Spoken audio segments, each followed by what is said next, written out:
Uy, naguhat ba kayo? Welcome back! Nandito na naman tayo sa Pinaspasay Luto. Magluluto ako ngayon ng pangpanihapon, pero mura may pang-snack. Kukas, tacos.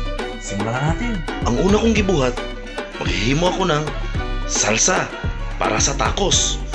Hindi ko na pinakita yung paano ko hiniwa kasi kamao mo naman mo hiwa. Ang hiniwa ko ang kamatis at saka bombay.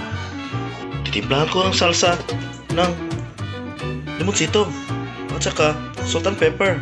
Pusaan ko na ng limonsito. Lagyan din ng salt, pepper. Lagyan din ng konting sugar. And mix well.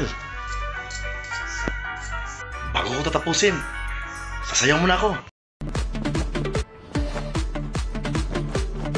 Ginagamit ko na taco seasoning mix, McCormick. Shout out, McCormick, baka naman. At ang ginamit ko na unod na ginaling ay pork and beef para malami, maayo. Gisal sa taglamas. So, pagkatapos ng gisal, lagay ko na yung pork at saka beef na giniling. So while nagisal mo sa lamas o sa meat, i-dissolve ang McCormick taco sa 1/2 cup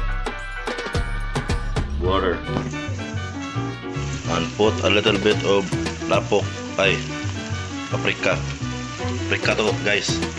Lagyan nyo ng salt, pepper, at ilalagay din ng taco mix.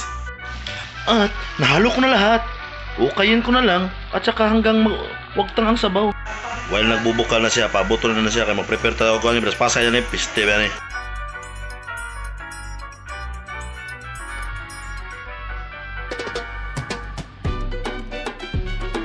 So ready na lahat. Simulan na natin.